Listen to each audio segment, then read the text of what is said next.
Paano po ba malalaman ng isang individual na tao kung na-fully heal niya na yung nakaraan niya dulot ng mga past trauma niya since childhood onwards po? So, ang mararamdaman ng isang individual na tao kapag nagiging successful ka na i-healing yung nakaraan mo at magkaroon ka ng knowledge and understanding every mistake mo, ang mararamdaman mo as individual human ay wala na pong bumabagabag sa iyo mentally and emotionally dahil balance po ang magiging mental and emotional feelings mo. Walang bumabagabag dyan at nakafocus ka lang talaga sa single thoughts.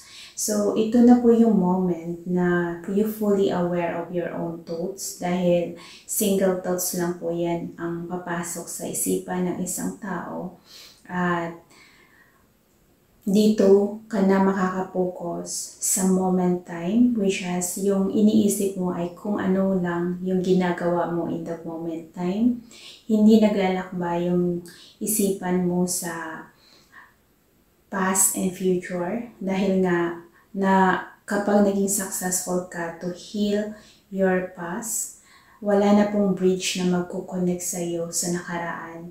So, andun ang memories pero wala po yung pain doon. Ang pain ang mawawala doon kapag natuto po tayo individually na i-forgive yung nakaraan natin and to learn a lesson. So, walang magti-trigger sa iyo sa isipan mo, walang magti-trigger na event, wala kang mag-visualize, at wala din na magti-trigger sa puso mo. Kaya mentally and emotionally balance. Ito po yung isang state of mind ng tao na balanse yung isipan at puso mo.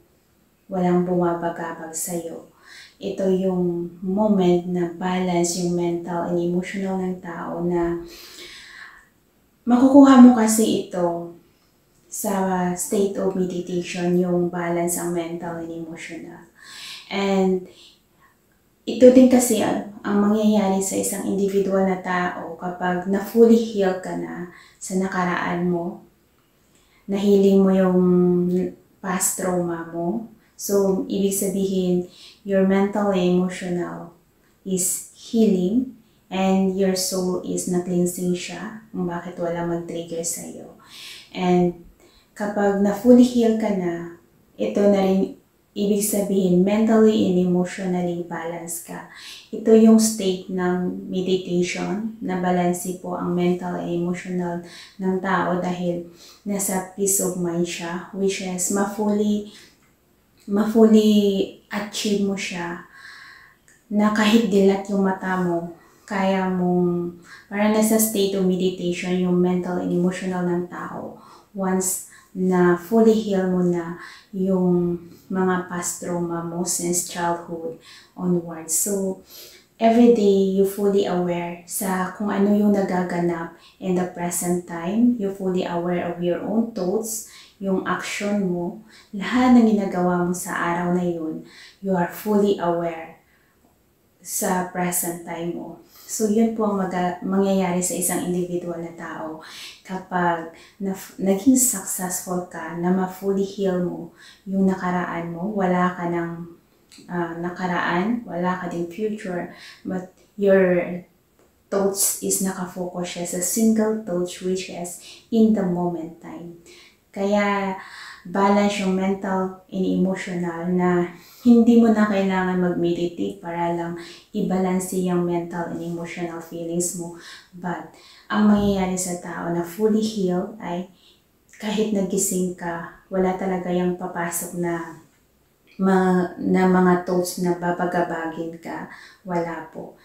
single thoughts talaga ang mangyayari sa isang individual na tao kapag na fully heal. So, ito ang mangyayari sa isang tao kapag na fully heal mo na yung sarili mo or na-forgive mo na lahat ng mga kasalanan mo since childhood onwards. Ito ang mangyayari sa isang tao. Walang bumabagabag sa mental and emotional feelings mo dahil you are in a state of balance mentally, emotionally.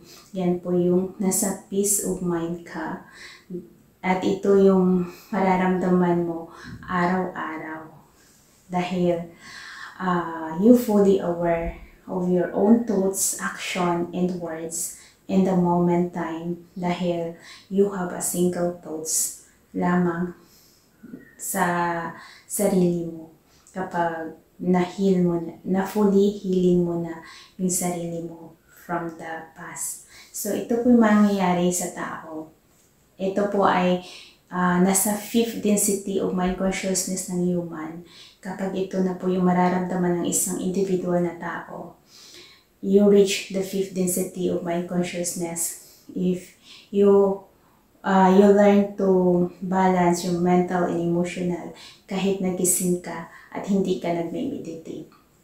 Kumbaga, in the 5th density of mind consciousness, your mental and emotional feelings is balance siya and single thoughts po ang pumapasok sa isipan ng tao and you are fully aware sa present moment mo.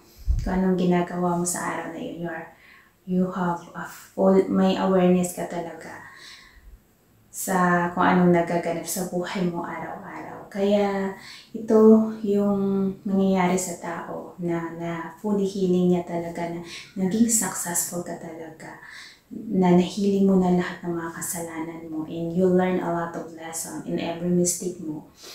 Ito po yung mangyayari sa iyo as individual human. So ito yung mararamdaman mo sa araw na naging successful ka sa sarili mong healing.